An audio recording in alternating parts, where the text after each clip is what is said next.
আজ আমরা সময়ের পেছনে ফিরে যাচ্ছি ৯০ দশকের ঢাকায়। তখন এই শহরটি ছিল শান্ত, ধীর এবং গল্পে ভরা।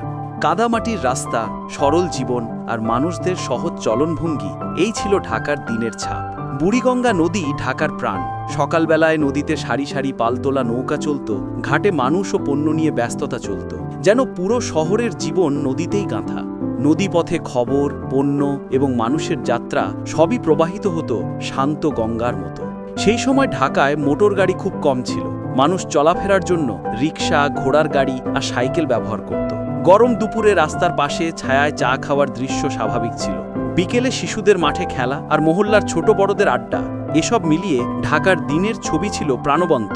ঢাকার ঐতিহাসিক ভবনগুলো তখনও শহরের গৌরব হয়ে দাঁড়িয়েছিল। আহসান মঞ্জিল, লালবাগ কেল্লা, প্রতিটি ইট, প্রতিটি বারান্দা বয়ে আনে ইতিহাসের নিঃশ্বাস। পুরনো ঢাকার অলিগলিতে বাড়ির বারান্দায় গল্প বলা, ছাদের ওপরে ঘুড়ি উড়ানো এবং উৎসবের আনন্দ, এই ছিল শহরের রঙিন জীবন।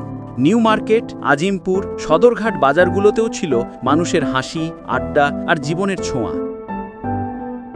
সন্ধ্যায় সিনেমা হলে যেত মানুষ, মিঠুন বা রাজ্জাকের সিনেমা দেখতে। চায়ের দোকানে বসে চলত খেলা, রাজনীতি ও সিনেমা নিয়ে তর্ক বিতর্ক। তখন ঢাকায় এত শব্দ বা ভিড় ছিল না।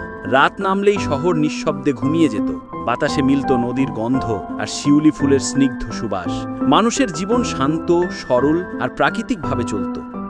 সময় বদলেছে, ঢাকাও বদলেছে, কিন্তু সেই পুরনো ঢাকার সরলতা, মানুষের আন্তরিকতা এবং স্মৃতিগুলো আজও আমাদের মনে জেগে আছে। ঢাকা ছিল আমাদের প্রিয় শহর, যার প্রতিটি স্মৃতি আজও আমাদের হৃদয়ে বেঁচে আছে।